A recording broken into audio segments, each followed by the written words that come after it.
अस्सलाम वालेकुम नाज़रीन, आप देख रहे हैं प्रोग्राम 7 से 8। वज़ीर आज़म इमरान खान के खिलाफ तहरीके अदम एतमाद से मुताल्लिक सदारती रेफरेंस पर सुप्रीम कोर्ट में बाकायदा समाअत शुरू हो गई है। Chief justice of Pakistan mister justice Umar Ata Bandial ने कहा है कि आइन के आर्टिकल 63 के मुताबिक अरकान नाराज़ हों फिर भी पार्टी के साथ खड़े रहना चाहिए, लेकिन अगर कोई रुकन तहरीके अदम एतमाद के मामले पर वोट डालना चाहता है तो उसे रोका नहीं जा सकता, और अगर कोई वोट डालता है तो उसके वोट को न गिनना भी वोट की तौहीन है। आर्टिकल 63 पार्टी पॉलिसी के खिलाफ वोट देने वाले रुकन के खिलाफ कार्रवाई का तरीक़ाकार बताता है। जब कोई वोट देगा तो उसके खिलाफ कार्रवाई होगी। अदालत के सामने अब सवाल यह है कि ऐसे रुकन की नाअहलियत की मुद्दत क्या होगी। अगर चीफ जस्टिस के रिमार्क्स देखें तो हुकूमत के एक सवाल का जवाब तो आ गया है। चीफ जस्टिस ने सूबाई हुकूमतों से भी तहरीरी मौक़िफ़ मांग लिया है। समाअत के दौरान जस्टिस जमाल खान मंदुखेल ने इस्तफसार किया कि क्या आइन के आर्टिकल 63A में नाअहली का जिक्र है, जिस पर अटॉर्नी जनरल ऑफ पाकिस्तान ने कहा कि आर्टिकल की हेडिंग ही नाअहली से मुताल्लिक है। अटॉर्नी जनरल का कहना था कि नाअहली के लिए आइन में तरीक़ाकार वाज़ेह है। आर्टिकल 62, 63 और 63A को अलग अलग नहीं पढ़ा जा सकता। समाअत के दौरान सुप्रीम कोर्ट ने कहा कि PTI की जानिब से डंडा बरदार टाइगर फोर्स बनाना अफसोसनाक है, JUI भी अपने डड्डे तेल से निकाल ले।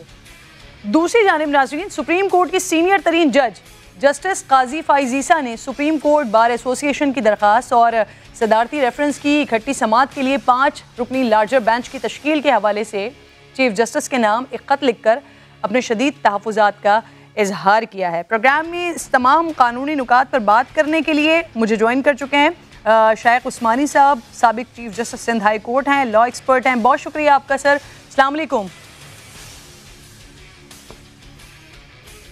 शाइख उस्मानी साहब से इस मामले पर बात करेंगे, ये बड़े इंपॉर्टेंट पॉइंट्स हैं। ये मामला लेकर पहले अदालत चली गई हुकूमत, और अब जो अदालत की जानिब से रिमार्क्स सामने आए हैं उससे लगता है कि बहुत सारे मामलात पर बहुत सारे सवालात तो क्लियर हो चुके हैं। साबिक अटॉर्नी जनरल इरफान कादिर साहब मुझे ज्वाइन कर चुके हैं प्रोग्राम में। आपको भी खुशामदीद कहूँगी। अस्सलाम वालेकुम सर।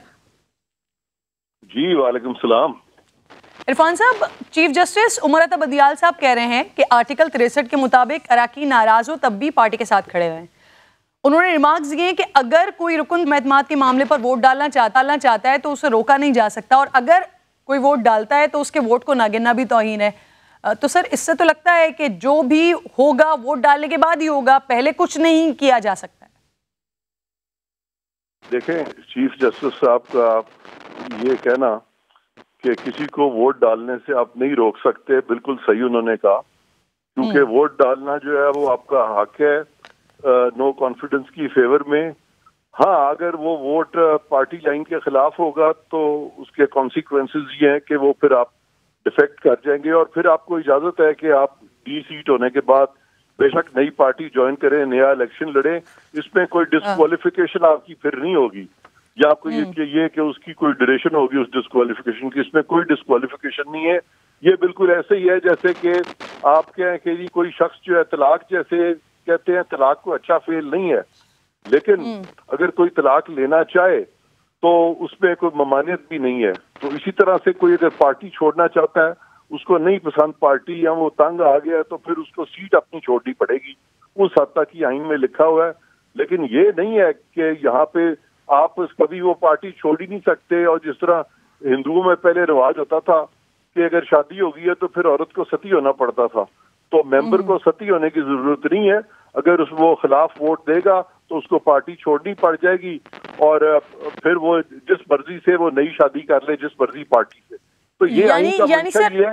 ये कोई जी एक सेकंड, ये कोई कॉम्प्लिकेटेड बात नहीं है। इसको बहुत उलझाया जा रहा है सरकार की तरफ से, और जो बहस वहाँ पे हो रही है मेरे नजदीक बहुत ज्यादा इररेलेवेंट बहस हो रही है, और बहुत सारी हेयर स्प्लिटिंग जो करने की कोशिश की जा रही है, और बहुत सारे जो क्वेश्चंस किए जा रहे हैं, एक सिंपल चीज को खामखा पेचीदा बनाया जा रहा है। यानी सर, ये वाज़ेह लग रहा है कि वोट डालने से रोका नहीं जा सकता। अब सवाल ये उठ रहा था कि क्या इसके बाद नाअहली ताहयात होगी, तो आप बड़ा क्लियर इस पर बता रहे हैं कि सीट छोड़नी पड़ेगी, लेकिन ये ताहयात नाअहली वाला मामला नहीं होगा सर। बिल्कुल नहीं होगा। देखें ना, सुन लें ना, आप वोट डालने से रोक सकते हैं, ना किसी को पार्टी छोड़ने से रोक सकते हैं। हाँ, अगर वो ऐसा करेगा तो वो अपनी सीट लूज कर जाएगा, बियॉन्ड दैट कुछ नहीं होगा। ये जो बहुत ज्यादा ये जो हेयर स्प्लिटिंग हद से ज्यादा हो रही है, मैं समझता हूँ कि इससे कौम का वक्त ज़ाया हो रहा है। कल मेरा ख्याल है कि सुप्रीम कोर्ट को चाहिए इस केस को प्रेसिडेंट को आंसर कर दें कि ये आर्टिकल 63A जो है ये बिल्कुल क्लियर है, इसमें कोई उबाम नहीं है। अगर कोई पार्टी छोड़ना चाहता है उसके खिलाफ आप कार्रवाई कर सकते हैं, वो डी सीट हो जाएगा और लेकिन उसका वोट काउंट होगा। ये सम टोटल है इसका, इससे ज्यादा इस पे कुछ भी नहीं। अच्छा इरफान कादरी साहब, यहाँ पर हुकूमत की तरफ से कुछ ये सवालात भी उठाए जा रहे हैं कि स्पीकर का कोई इख्तियार है वोट मुस्तरद करने का, तो सर किन किन सूरतों में वोट मुस्तरद किया जा सकता है? बिल्कुल कोई इख्तियार स्पीकर को नहीं है। इस वक्त प्रॉब्लम ये हो रही है कि हुकूमत जो है एक तरफ तो वो खुद उन्होंने कह दिया है कि उनके लोग जो है वो बिक गए हैं, तो अगर उनके वाकई लोग बिक गए, अगर ये इमरान खान साहब जो फरमा रहे हैं ये बात सही है, तो आप मुझे बताएं कि जिनके अपने लोग बिकने शुरू हुए हैं तो वो कैसे हुकूमत में रह सकते हैं, वो पार्टी कैसे हुकूमत में रह सकती है? कम से कम ऑपोजिशन के खिलाफ अगर ये बोल रहे हैं तो उनके तो कोई नहीं ना बिक रहा है इस वक्त, इनके तो बिक रहे हैं ना। तो ये क्यों बिक रहे हैं? इनके कसूर तो इन्हीं के अपने बंदों में है ना। फिर तो उससे आप सारा जमहूरियत को तो डिरेल इस तरह से नहीं करेंगे, या कॉन्स्टिट्यूशन को तो आप ये नहीं है कि सुप्रीम कोर्ट से आइन को तब्दील करा लेंगे इस वजह से कि आपकी अपनी पार्टी के जो लोग हैं उनका कॉन्डक्ट ऐसा है। लेकिन अगर उन्होंने कोई रिश्वत नहीं ली, कुछ भी नहीं किया और वो वाकई तंग है इनसे, तो फिर उनका हक है कि वो इनसे तलाक ले लें। ठीक है सर, ये तो आप पॉलिटिकल एनालिसिस दे रहे हैं। मैं चाह रही हूँ कि जरा आप कानूनी मामलात पर मुझे ये भी समझा दीजिए कि फिर सर ये फ्लोर क्रॉसिंग को रोकने का, ये हॉर्स ट्रेडिंग का, ये खरीदने बेचने का सिलसिला रोकने का कोई तरीका नहीं है? सॉरी किरण साहिबा, मैंने प्योरली कानूनी दिया है, मैं सियासी तजज़िये नहीं किया करता। जी आप बताएं। आप सवाल सर मैं आपसे पूछ रही हूँ ये फ्लोर क्रॉसिंग को रोकने का या हॉर्स ट्रेडिंग का रोकने का इसका कोई तरीका नहीं है सर? कोई जरूरत नहीं है इसको रोकने की, इसको रोकना भी नहीं चाहिए। जो फ्लोर क्रॉस करेगा वो देखिए, फ्लोर क्रॉसिंग अगर कोई दूसरी पार्टी में जाना चाहता तो जाए, वो डी सीट हो जाएगा ना, यही एक चीज है ना उसकी। लेकिन एक बंदा पार्टी से तंग है, वो चाहता है कि ठीक है अब मैं अगर ये इससे तंग हूं तो मैं अब इससे जाना चाहता हूं, तो उसको इजाजत है, आइन में इजाजत है उसको जाने की। वो कोई भी पार्टी ज्वाइन कर सकता है। सर इखलाकी तौर पर तो सर अगर कोई पार्टी छोड़ना चाहता है बिल्कुल उसके पास ऑप्शन मौजूद होता है, इस्तीफा देकर अगला इलेक्शन लड़े और फिर आ जाए दूसरी पार्टी में। सर बिल्कुल ठीक है, यही होगा ना कि इस्तीफा क्यों दे, वो डी सीट हो जाएगा ना। ये लिखा तो है अदम एतमाद से पहले नहीं होना चाहिए सर, अदम एतमाद से पहले नहीं होना चाहिए ये। आपको पार्टी से इख्तिलाफात हैं, आप इस्तीफा दें, इस्तीफा देने के बाद जिस पार्टी से आप टिकट लेना चाह रहे हैं वहां से आप इलेक्शन लड़ें, वापस आ जाएं असेंबली में। हाँ तो यही होगा ना, जब वो डी सीट हो जाएंगे तो फिर वो दोबारा वो दूसरी पार्टी का टिकट लेके आ जाएंगे। सर अदम एतमाद से पहले इतना इशू है? अदम एतमाद से पहले नहीं करना चाहिए। नहीं रोक सकते ना। देखें चीफ जस्टिस साहब ने साफ तौर पे कह दिया और ठीक कहा उन्होंने कहा कि आप किसी को वोट डालने से नहीं रोक सकते। सही। अच्छा सर आप मेरे साथ ही मौजूद रहिए, कामरान मुर्तजा साहब ने भी कोई बात की है, वो जरा मैं गुफ्तगू आपको सुनवा रही हूँ, फिर आपकी राय लूंगी। सुप्रीम कोर्ट आज कोई राय दे देता है तो फिर उस ओरिजिनल फोरम का क्या होगा, और फिर अगर राय दे देता है तो फिर जब अपील आएगी तो उसमें क्या होगा कि आप राय तो पहले दे चुके हैं इस मामले में। तो इस तरह के मामलात हैं जिसमें जो है ना वो इस वक्त इस रेफरेंस को बगैर किसी जवाब के, बगैर आंसर के रिटर्न करना मेरा ख्याल है रिक्वायर्ड है। ये कोई कानूनी राय नहीं है बल्कि एक खौफ की फजा पैदा करने की राय है और उसमें सुप्रीम कोर्ट को नहीं पढ़ना चाहिए। इरफान साहब सदारती रेफरेंस पर सर सुप्रीम कोर्ट की राय देने से क्या अपील का हक खत्म हो जाएगा या इलेक्शन कमीशन का रोल मुतासिर होगा? तो साहब बिल्कुल ठीक कह रहे हैं कि सुप्रीम कोर्ट तो डिफेक्शन के मामले में एपेलेट फोरम है कि इलेक्शन कमीशन जब किसी को कहेगी कि इसने डिफेक्ट किया तो उसकी अपील तो सुप्रीम कोर्ट में जाएगी और सुप्रीम कोर्ट ये मामला डिफेक्शन से पहले ही सुनना शुरू कर दे। कामरान मुर्तजा साहब को चाहिए ज्यादा खुल के अपनी राय दिया करें। वो तो ये नहीं कह रहे हैं कि ये कानूनी राय, ये बिल्कुल कानूनी बात उन्होंने की और सही बात की है उन्होंने। एक छोटा सा ब्रेक लेते हैं, वापस आते हैं।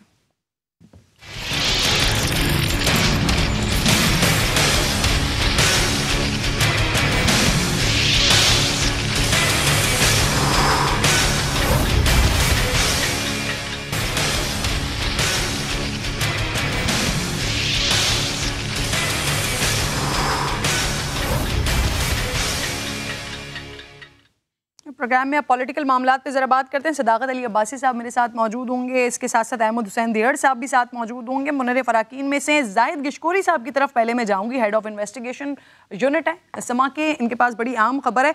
अब जाहिद, इत्तेहादी जमातें तहरीक अदम एतमाद के मामले पर अंदरूनी इख्तिलाफात का शिकार, बाप पार्टी, MQM, काफ लीग, सबके अपने अरकान की राय में इख्तिलाफात पैदा हो गए हैं। क्या खबर है? क्या इत्तेहादी जमातों के अंदर से ही खबरें आ रही हैं ज़्यादा अरकान हुकूमत के हक़ में हैं या खिलाफ? जी बिल्कुल, ये एक अहम पेशरफ्त है कि जो इत्तेहादी हैं हुकूमत के, उनके अंदर भी शदीद इख्तिलाफात हैं आपस में। जो पार्टी की लीडरशिप और कुछ जो इंडिविजुअल्स MNAs हैं, 24 अरकान हैं। आपका पता है 6 जो इत्तेहादी जमातें हैं वो हुकूमत के साथ खड़ी हुई थी। उनमें से 10 ऐसे मेंबर पार्लियामेंट हैं इन इत्तेहादियों में जिन्होंने तहरीक अदम इस्तेहकाम को वाज़ेह तौर पर उन्होंने कहा है कि हम सपोर्ट करेंगे। और 16 से 17 मेंबरान के साथ मेरी कोई 2-3 घंटे पहले बातचीत हुई है, मैं इनके साथ राब्ते में रहा हूँ। इससे बात साफ जाहिर नज़र आती है कि जो इत्तेहादी हैं उनके अंदर भी एक तकसीम सी पाई जाती है। जिस तरह बलोचिस्तान अवामी पार्टी है, उसके 5 मेंबरान हैं, 3 मेंबरान ने वाज़ेह तौर पर यह कहा है कि वो इस तहरीक को सपोर्ट करेंगे। लेकिन आज रात को फिर बैठना है पार्टी लीडरशिप ने और उन्होंने ये फैसला करना है कि किसको सपोर्ट करना है। फिर इसी तरह से जो ग्रैंड डेमोक्रेटिक अलायंस है उसके भी 3 अरकान हैं। 2 अरकान जो हैं वो तशवीश का इजहार कर रहे हैं हुकूमत के साथ वाज़ेह तौर पर।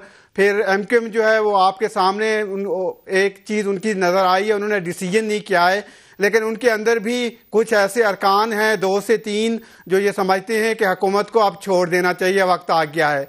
इसके अलावा जो पाकिस्तान मुस्लिम लीग की क़यादत है उसमें मैं आपको एक स्टोरी देता चलूँ कि आज कुछ देर बाद चौधरी शुजात हुसैन इस्लामाबाद पहुँचेंगे, कल चौधरी परवेज़ इलाही पहुँच रहे हैं इस्लामाबाद। तो उनकी कुछ अफराद से यहाँ पर मीटिंग्स होनी है, तो पाकिस्तान मुस्लिम लीग क्यों कल ही कोई फैसला कर पाएगी कि उन्होंने क्या करना है इस तहरीक के हवाले से। तो ये जो 24 मेंबरान है, इसके अलावा जमहूरी वतन पार्टी का भी एक अहम मेंबर है शाहजहान बुगटी जो कि हुकूमत के साथ है, लेकिन वो इस वक्त मुल्क से बाहर हैं। उसने पहले ही 3 दिन पहले ही वज़ीर आज़म को अपनी तशवीश का इजहार वाज़ेह तौर पर बता दिया था कि उनके साथ जो वादे किए गए थे वो पूरे नहीं किए गए हैं, लिहाजा इनको देखा जाए। तो अभी भी तरफ की सिचुएशन देख के समझ नहीं आ रहा है कि end of the day result क्या होगा। जाहिद, बहुत शुक्रिया, आप साथ मौजूद। इस वक्त इजलास हो रहा था और इजलास के अंदर वज़ीर आज़म साहब ने फिर ऐसी इंपॉर्टेंट बातें की हैं कि फिर वो बड़े कॉन्फिडेंट दिखाई दे रहे हैं। अब्बास शब्बीर मेरे साथ मौजूद हैं। अब्बास, क्या बताया वज़ीर आज़म साहब ने अदम एतमाद के हवाले से? देखिए, फवाद चौधरी साहब ने भी आज सुप्रीम कोर्ट में कहा था कि वजीर आजम जो सरप्राइज है उसमें ये सबसे बड़ा सरप्राइज होगा कि इत्तेहादी उनके साथ हैं। आज के इजलास में उन्होंने यही बात दोहराई है कि इत्तेहादी सही वक्त पर सही फैसला करेंगे, उनके साथ हैं। हॉर्स ट्रेडिंग इंशाल्लाह खत्म करके छोड़ेंगे। वजीर आजम ने इस अज़म का इजहार किया है कि करप्शन कबूल कर ली तो माशरा तबाह हो जाएगा। मामला हक और बातिल का ही नहीं, आने वाली नस्लों का भी है। हम अदम एतमाद की तहरीक में जीत रहे हैं, उनका नंबर पूरा नहीं होगा। वजीर आज़म ने कहा है कि ये बहुत अहम दिन है और इसमें पता चल जाएगा कि क्या होने वाला है। आइंदा जो अवामी इज्तिमात है उस पर भी वजीर आज़म को तफसीली तौर पर ब्रीफ किया गया। कल मानसेरा, परसों एक और मकाम के ऊपर जलसे से खिताब करेंगे और 27 मार्च को बी चौक पर जो जलसा है उसके इंतजामात के हवाले से भी आज वज़ीर आज़म को इस इजलास में ब्रीफ किया गया। अब्बास शबीर, बहुत शुक्रिया आपका। सदाकत अली अब्बासी साहब मेरे साथ मौजूद हैं। सबसे पहले तो सदाकत साहब, इसी पे ही आपका जवाब ले लेती हूँ।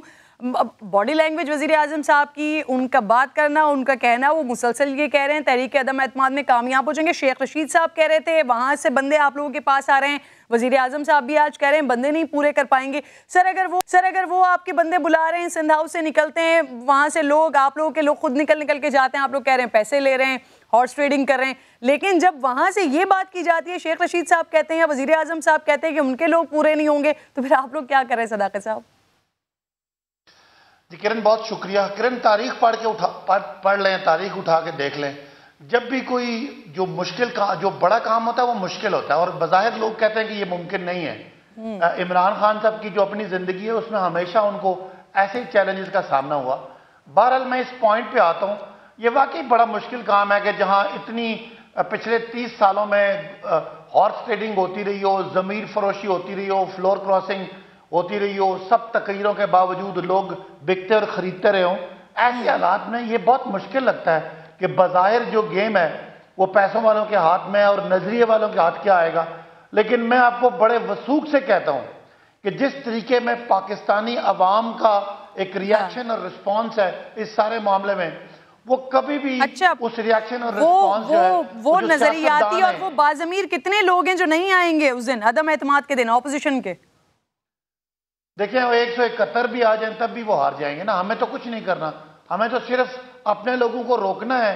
उन्होंने 172 पूरा करना है। और ये इस माहौल में जब लाखों लोग सड़कों पे हों, लोग जमीर फरोशों को बुरा भला कह रहे हों, घरों में, खानदानों में, शादियों में, इज्तिमा में लोग उनको कंडेम कर रहे हो, तो किरण बड़ा मुश्किल दावा कर रहे हैं कि ऑपोजिशन के अपने लोग ही नहीं पहुंचेंगे ना सर। तो कितने लोग हैं जिन्होंने ये यकीन दिलाया है हुकूमत को कि वो नहीं आएंगे? कितनी तादाद है उन मेंबरान की? देखें वैसे उनकी तादाद तो पूरी नहीं है ना। अगर उनको हमारे लोग उनके साथ ना शामिल हो जिनको वो ज़मीर खरीदना चाह रहे हैं, और अगर इत्तेहादी ना जाए, तो इसका मतलब है वो नहीं, उनकी गिनती पूरी नहीं है। और गिनती उन्होंने पूरी करनी है। कई लोग बीमार भी हो जाते हैं, कई लोग एंड टाइम पे गायब भी हो जाते हैं। हम जो कॉन्फिडेंट हैं, हम 2-3 वजहों से एक तो हमें अपने लीडर के पास पूरा एतबार है कि जो सियासी पूरी बसात है उसको वो समझते हैं। नंबर 2, हमें पूरा पता है कि ये हक और बातिल की जंग है, ये ज़मीर फरोशी और एक मुस्तकबिल की साफ जमहूरियत की जंग है। और इंशाल्लाह इसमें असूल नजरियात जीतेंगे और ये रवायती हथकंडे हैं, ये खरीदो फरोख्त है, इंशाल्लाह इसको शिकस्त होगी।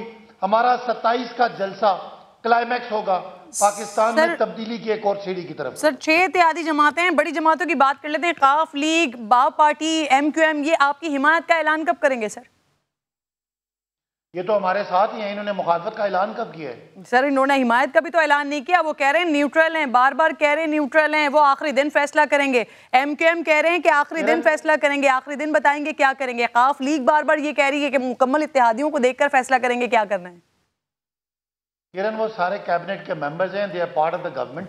तो बाकी तो सारी बातें हैं ना ऐसी बयानों की कि अगर सर चलें ठीक है, बयानों की बातें, तो फिर आप लोग बार बार उनके दरवाजे पे क्या करने जा रहे हैं? नहीं देखे ना, सियासी माहौल है और सियासी माहौल में अब सियासी चालें हमने चलनी है, उनको दिखाना है। ऑपोजिशन को घेर के हमने उनको ये ऑपोजिशन अदम एतमाद उनको हमने जमा करवा दिया, उनसे गलती करवा दी है। अब जरूर हमारा दावा है कि हम जीत रहे हैं। आप देखें जो गेम जब तक खत्म ना हो तब तक तो चालें चलनी है। लेकिन मैं आपको बता रहा हूं कि पाकिस्तानी कौम ने तहैया कर लिया है। जिस तरह इन करप्ट लोगों से 2018 में नजात मिली थी, अब जो सिस्टम के अंदर जमीर फरोशी है, इंशाल्लाह इमरान खान के सर यह भी सहरा होगा कि पाकिस्तान की जमहूरियत को इस जमीर फरोशी और इस धंधे से, घोड़े और गधों की फरोख्त से इंशाल्लाह पाक करेंगे। ये आप देखते रहें, 2-3 दिन की बात है, आपके सामने आ जाएगा। खेल मुश्किल जरूर है। जिन्हें आप घोड़े गधे कह रहे हैं सर, उन्हीं को ही आप लोग कह रहे हैं कि हुकूमत में वापस आ जाएं। वजीर आजम साहब कह रहे हैं बाप की तरह हूं, माफ कर दूंगा। सर आप लोग ये कह रहे हैं, वजीर आजम कुछ कह रहे हैं। सर क्या कर रहे हैं?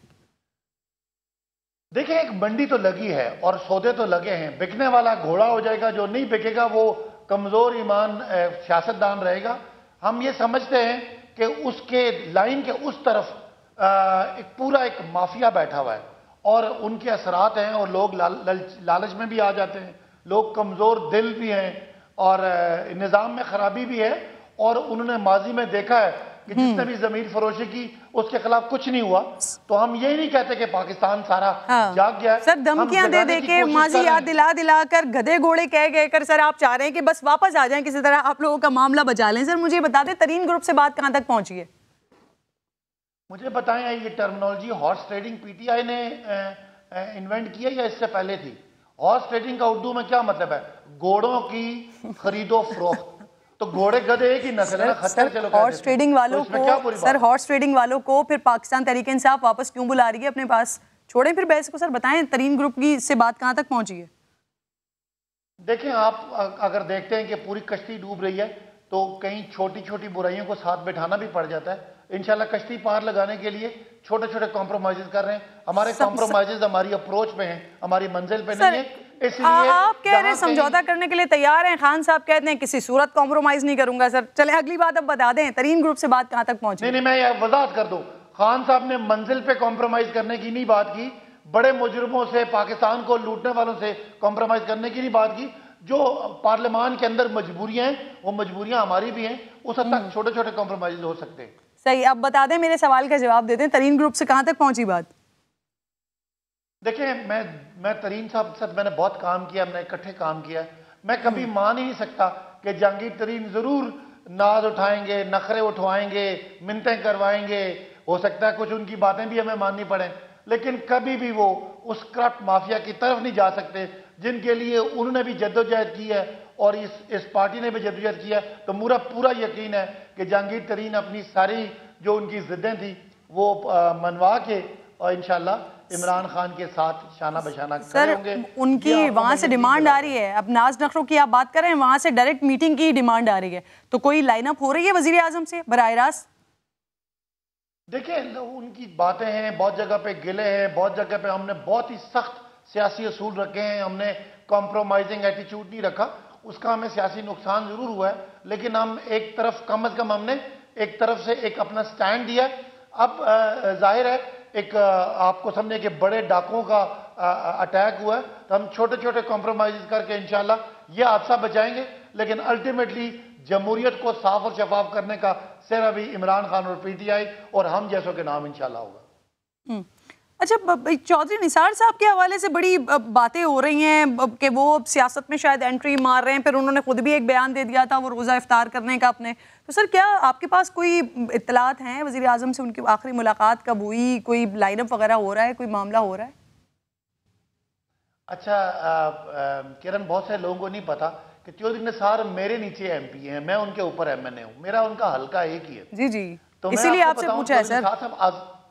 मैं बता रहा हूँ ना, आजाद लड़े हैं और उनके लिए कोई फ्लोर क्रॉसिंग नहीं है, और पीएम साहब ने कहा है कि उनकी माजी में उनसे मुलाकात भी हुई है, लेकिन अभी ये बात चूंकि क्लियर नहीं है कि वो हमारी तरफ आ रहे हैं कि नहीं आ रहे, और उनका पूरा एक धड़ा ग्रुप है, लेकिन वो फिर अभी मैं, आप ये समझे आपके हल्के में सर, आपके नीचे एमपी हैं, आपसे मुलाकातें तो हुई होंगी सर, आपने कायल करने की कोशिश की? वैसे नहीं, मैं समझता हूं कि वो डायरेक्ट उनका प्राइम मिनिस्टर साहब से इंटरेक्शन है, उनके मेरे वोटर एक ही हैं, उनके वोटर ने मुझे वोट दिया। लास्ट इंटरेक्शन कब हुआ था सर? उनके हल्के में जी नहीं, मेरी उनसे डायरेक्ट मुलाकात मेरी वजीर आजम से इंटरेक्शन कब हुआ था लास्ट? लेकिन अभी भी मैं और वो, मैं उन्हीं की जहां हमारा कॉमन हल्का है वहीं से आ रहा हूं, और लोगों की खबर है, वो अच्छी खबर है इंशाल्लाह, लेकिन जब तक वो मैं यहां से कोई बात करूं वो इनकार कर दें, जब तक चौधरी निसार साहब खुद नहीं कहेंगे उनके ब्याह पे कोई बात करना मुनासिब नहीं होगा सियासी तौर पे। सर 27 तक कह देंगे कुछ?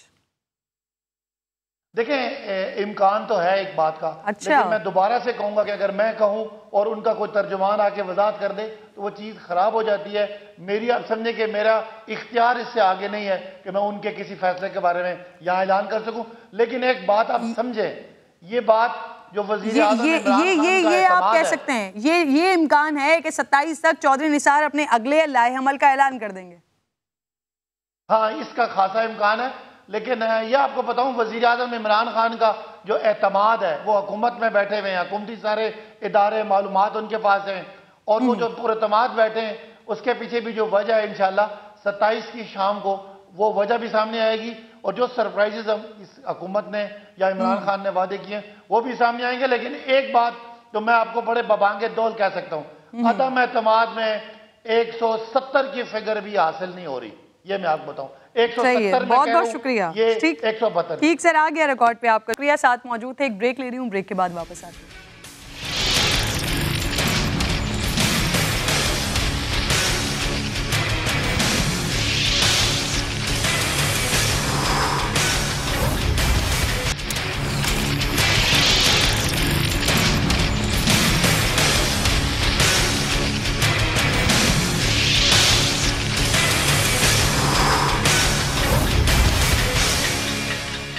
प्रोग्राम में एक बार फिर खुशामदीद कहती हूँ नाज़रीन आपको। अहमद हुसैन देहड़ साहब नाराज रुकन है पाकिस्तान तहरीक इंसाफ के, ज्वाइन कर चुके हैं मुझे प्रोग्राम में। अस्सलाम वालेकुम। वालेकुम अस्सलाम जी। अहमद साहब, कल असेंबली इजलास मुतवक्का है सर, शिरकत करेंगे आप? बिस्मिल्लाहिर्रहमानिर्रहीम, इय्याका नअबुदु व इय्याका नस्तईन। सबसे पहले तो अगर आप नाराज रुकन की बजाय मुझे दुखी रुकन कहें तो वो ज्यादा बेहतर है, क्योंकि मैं दुखी हूं, मैंने इनको छोड़ा नहीं है, इनसे अलहदा नहीं हुआ, इनके साथ खड़ा हूं और मैंने बड़े अरसे से इनसे बहुत सारे मुतालबात किए हुए हैं। मैं वो शख्स हूं जिसने 8 जुलाई 2020 को मैंने एक मीडिया टॉक की थी आपके चैनल पे, शायद उसके क्लिप भी आपके पास हो। मैंने कहा था इमरान खान बहुत अच्छे लीडर हैं लेकिन उनके खिलाफ एक मुनज़्ज़म साजिश हो रही है, और मैंने कहा था इमरान खान साहब और जनरल बाजवा स्टेज पर रहेंगे तो वो माइनस नाकाम हो जाएगा जो उस वक्त होने वाला था। और मैं आज भी ये कह कि अगर उस वक्त भी मेरी बात तो इस मिशन को सबको खराब करने वाले इनकी अपनी टीम है जो उस वक्त -1 फॉर्मूले पे काम कर रही थी, और आज वो इमरान खान को नाकाम करने के लिए उनकी अपनी टीम है जो काम कर रही है। और ये सब जो नाराज लोग हैं, जो -1 पे काम कर रहे थे? अहमद हुसैन साहब, पहले जिन लोगों के आपने नाम लिए थे उसमें तो शाह महमूद कुरैशी और अहमद डोगर साहब थे। जी, मैं ये कह रहा हूं कि ये टीम है। सूबा जनूबी पंजाब के लिए भी एक दफा मैंने इस्तीफा दिया था। मेरे इनके साथ जो मसाइल हैं वो अंदरूनी चल रहे हैं। मेरी कोई नाराजगी तो अपनों में होती है, लेकिन इन्होंने मेरे खिलाफ जो है वो अपना पैसों के इल्जाम लगा दिए मेरे ऊपर। इन्होंने कहा जी कि मैंने अपना इन्होंने मेरे घर पे हमले करवा दिए। इस तरह के मामलात इन्होंने हमारे साथ किए हैं और पैसों के इल्जाम लगाने शुरू कर दिए और बच्चों की शादियां नहीं हो सकेंगी। क्या अपनों के साथ यही किया जाता है जो ये लोग हमारे साथ कर रहे हैं? मुझे बड़ा दुख है इस बात का। मैं पहले एक दफा इस्तीफा भी दे चुका हूं। मेरी इतनी नाराजगियां रही हैं कि सूबा जनूबी पंजाब के हकूक के लिए वो मुल्तान में नहीं बना रहे थे, उसके लिए मैंने इस्तीफा भी दिया था। तो इस तरह के मामलात मैं अभी 3 महीने से जो है मेरे कुछ इश्यूज हैं कि 3 महीने से मैंने ब्लैकआउट किया हुआ है, मैं असेंबली में नहीं जा रहा। और जो आपके चीफ वेब है उन्होंने प्राइम मिनिस्टर को ये नहीं बताया कि ये मैंने चीफ 3 महीने से नाराज है। इस तरह के हालात हैं कि मैं हमेशा असूलों पे ठहरता हूं, हकायक बयान करता हूं। 2 साल पहले भी मैंने सच बताया लेकिन उसके ऊपर कोई तवज्जो नहीं दी गई। इमरान खान साहब हमारी बात सुनने को तैयार नहीं होते, ये लोग हमें उनके करीब नहीं आने देते। इस दुख की वजह से आज बिल्कुल अहमद साहब, ये जो सारी आप बातें कर रहे हैं, मैं मुसलसल रोजाना मुख्तलिफ शोज में देख रही हूँ, ये सारी चीजें आप बता रहे हैं, लेकिन आप जो माइनस की बात कर रहे हैं, -1 फॉर्मूले की बात कर रहे हैं, वो कौन कर रहा है पार्टी में सर? देखें, मैंने 2020 8 जुलाई को बताया था, प्राइम मिनिस्टर को पता है कि उस वक्त -1 का जिक्र प्राइम मिनिस्टर ने खुद किया था कि मेरे खिलाफ -1 होने जा रहा है। उस वक्त प्राइम मिनिस्टर ने खुद ये जिक्र किया था कि मेरे खिलाफ -1 होने जा रहा है, और मैंने उस वक्त ये प्रिडिक्शन दी थी कि अगर आर्मी चीफ और ये नहीं हो सकता इसलिए कि आर्मी चीफ और प्राइम मिनिस्टर एक ही पेज पे हैं और वो ही तारीख बता रही है। और तभी मैंने बताया था कि इनकी अपनी टीम है जो इन्हें इस हालात पे ले आई है कि आज हम लोग भी जो नाराज हैं या दुखी हैं। वही टीम के लोग पूछ रही हूँ ना, कौन है वो टीम के लोग? और अब अभी सब एक पेज पर नहीं है। जितने भी मिनिस्टर्स हैं, जितने भी नॉन इलेक्टेड बंदे हैं जिनके हवाले इन्होंने पूरा मुल्क किया हुआ है, वो इनकी टीम है। और ये सारे वो हैं जो -1 फॉर्मूला चाहते हैं। -1 वाले तो उसी वक्त थे ना जिस वक्त की मैं बात कर रहा था। इस वक्त तो -1 का मसला नहीं है। इस वक्त क्या मसला है? इस वक्त जो मसला है कि ये हमें सवाल कर रहे हैं, मुझसे सवाल जो किया जा रहा है, मैं तो पार्टी में मौजूद हूं, मैंने तो कोई डिसीजन अभी तक छोड़ने का नहीं किया। मैं तो ये कह रहा हूं मेरे कुछ मुतालबात हैं जो मैं दूसरे प्रोग्राम। अहमद साहब, पार्टी ने आपको शो कॉज भेजा था सर, 7 दिन में वजीर आजम के सामने हाजिर होकर पोजीशन क्लियर करनी थी। अगर ऑपोजिशन के साथ नहीं जा रहे हैं तो कब जा रहे हैं आप वजीर आजम के पास अपनी पोजीशन को क्लियर करने के लिए? क्योंकि मेरे शो कॉज में ये जिक्र इन्होंने नहीं किया कि मैं सिंध हाउस में गया हूं। जब मैं सिंध हाउस में नहीं गया, जब मैंने अपोजिशन से नहीं मिला, तो मुझे शो कॉज क्यों दिया गया है? मैं तो अपनी शराइत बताई है वो पूरी करें, मैं इनके साथ खड़ा हूं और मेरा शो कॉज वापस किया जाए, मेरा ये मुतालबा है। सही। अच्छा, मैं आप ही की पुरानी गुफ्तगू जरा सुनवाना चाह रही हूँ, ये जरा सुनिएगा, फिर उसके बाद आते हैं इस पर बात करते हैं। सुनवाइए। इमरान खान के साथ उसके साथ बैठने वाला जो है वो उसकी जगह पे आना चाहता है। मैं खान साहब से दगा नहीं कर सकता, मुझे ना दे कुछ, मैं जा रहा हूं, अब 12 डायरेक्टिव वजीर आजम के जारी हों और एक पे भी अमल ना हो तो MNA बताएं कहां जाए। जितने MNAs हैं वो रो रहे हैं खून के आंसू, क्योंकि जो ये ऊपर वाले मिनिस्टर्स हैं ना, ये इन्होंने हमारे वहां पे ब्यूरोक्रेसी में मेरिट के काम भी नहीं होने दे रहे। मैंने कहा जो आपका चीफ विप MNA को झूठा कहे वो आपके MNAs भी रोएंगे नहीं। मैंने कहा सर चॉइस तो ऐसी रखें अपने साथ बंदों की जो खुद तो साफ हो। इस वक्त मुल्तान में जितनी करप्शन हो रही है, खुदा की कसम खा के कहता हूं पाकिस्तान की तारीख में आज तक नहीं हुई। और उसका जिम्मेदार अगर कोई है तो वो शाह महमूद कुरैशी है, वहां का DC CPO नहीं है। इमरान खान और चीफ ऑफ आर्मी स्टाफ के एक पेज होने की वजह से ये माइनस वाला मिशन फेल होगा। अहमद साहब, ये पहला शो कॉज तो नहीं मिला है सर।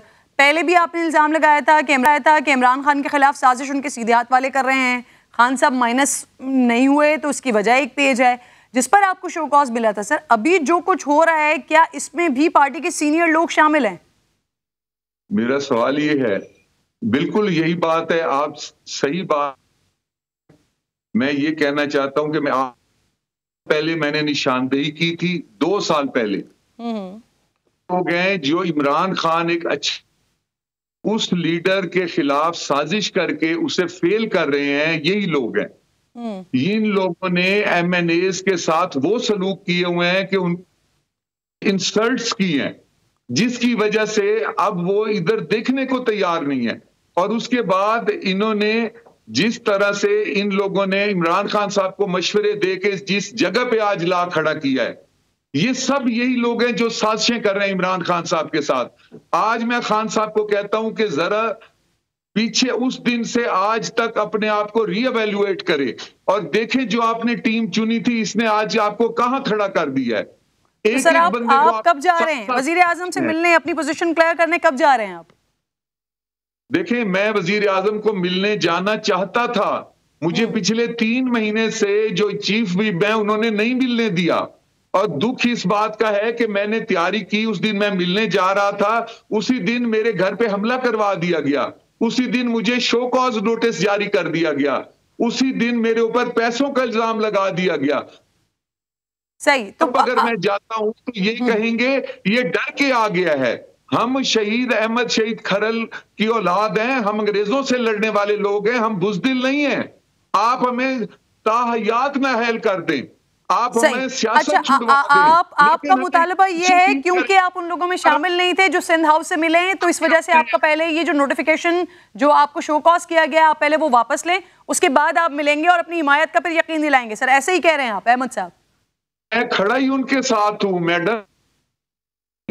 इन्हें खान साहब अपने दोस्तों को पहचाने, मैं आपको, आप नींद से उठ जाएं खुदा के लिए।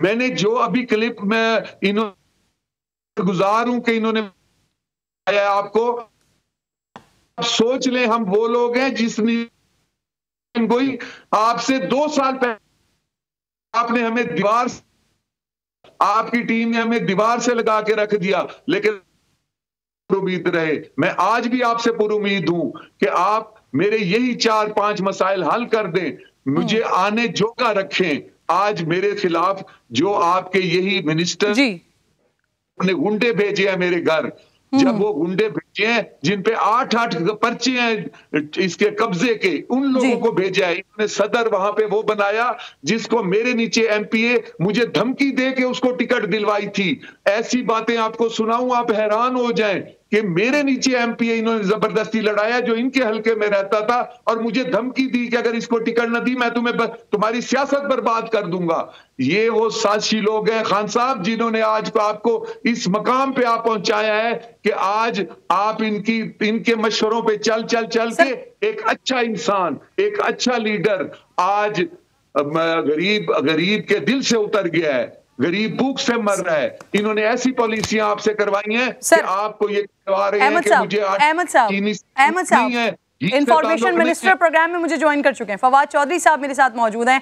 फवाद साहब अस्सलाम वालेकुम। सर ये कह रहे हैं कि इन्होंने तो साहब को छोड़ा नहीं है, खान साहब के साथ ही मौजूद हैं, मिलना चाहते हैं पिछले 3 महीनों से खान साहब से, लेकिन उनको मिलने नहीं दिया जा रहा। फवाद साहब देखिए देवर साहब के साथ ज़ाहिर है मेरा तो ज़ाती ताल्लुक है बड़ा करीबी, और मैं ये समझता हूँ कि इख्तलाफात अगर इनके हैं जो मकामी उनको उसके मरीज उसका भी इल्म है। तो बिल्कुल उनकी जब वो कहेंगे इंशाल्लाह कल ही आ जाएं, कल ही मुलाकात करा देते हैं और अपने जो बातें हैं वो पीएम साहब के सामने रखें, अपने तहफ़्फ़ुज़ात जो हैं वो उनके सामने रखें और काफिले में दोबारा शरीक हों। हम तो चाहते हैं कि ये लोग जो गए, जो किसी अपने जिनकी किसी कोई सियासी वजूहात से गए हैं, वो फौरन वापस आए और उनको हम इंशाल्लाह जो भी चीजें हैं वो करेंगे। लेकिन बात यह है कि जो इस वक्त जो लड़ाई है वो देखिए कोई जाती कामों से ऊपर की लड़ाई है, ये तो हक और बातिल का झगड़ा है और मैं वेलकम करूंगा अगर वो आएंगे। मैं इनसे कहता हूँ कि कल ही आज मैं मुलाकात करा दे। फवाद साहब मैं अब बड़ी बात करें, मुझे इसका जवाब लेने दीजिए। अहमद साहब बात खत्म कर दी है, फवाद साहब ने जाएंगे कल? मेरी बात सुने मेरे भाई, आपको मैंने कितनी दफा अपने मसले बताए हैं, मुझे अब ये सिर्फ एक रास्ता बता दें कि मेरे आने का कौन सा रास्ता है कि जब मखदूम साहब के वो जो उनके सरायकी जसाद हैं जेडे उन्होंने रख में जिनको उन्होंने जबरदस्ती मुझसे टिकट दिलवाई और जिले का सदर बनवाया और जिन पे अभी 2 पर्चे एक हैं और उनके साथियों पे 8 कब्जे के पर्चे हैं, जब वो मेरे घर कब्जा करने हमला करने आए, मैंने अपने लोगों को क्या जवाब दूं? वहां 3-4 हजार बंदा इकट्ठा हो गया, गरीब इकट्ठे हो गए। उसके बाद इन्होंने जो पैसों के मुझ पे इल्जाम लगाए हैं, उसके बाद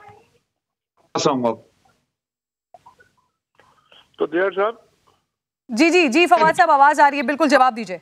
देर साहब बात यह है कि आपका जो भी आपके ऊपर इल्जामात लगे, आपका पूरा हल्का तो इमरान खान के साथ खड़ा है, आपकी फैमिली इमरान खान के साथ खड़ी है।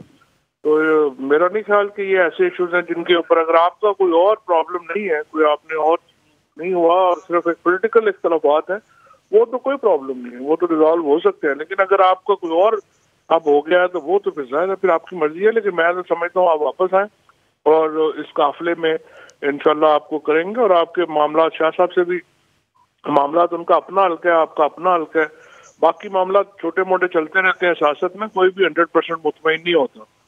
तो आप आ जाए इंशाल्लाह इसको ठीक कर लेते हैं। अहमद साहब लास्ट कमेंट कीजिएगा। सर फवाद साहब कह रहे हैं कि आपके अगर कोई और मसला है तो फिर वो एक अलग बात है, लेकिन फवाद साहब बहुत बड़े खुले दिल का मुजाहरा कर रहे हैं, कह रहे हैं आप आए मिलें तो आप चले जाएं। अहमद साहब मैं ये कह रहा हूं कि मैं आने को तैयार हूं, मैं इसी लम्हे आने को तैयार हूं। मेरा ज़मीर मुझे कदम उठाने नहीं देता कि ये वही लोग हैं जिन्होंने मुझ पे करप्शन का इल्जाम लगाया है। खुदा की कसम मैंने तो पल्ले से सियासत पे खर्च किया है। 40 करोड़ की जमीन अभी मैंने दी है गवर्नमेंट को 1.22 सेंटर के लिए। मुझे बताएं कोई और फंड भी देना है तो मैं देने को तैयार हूं।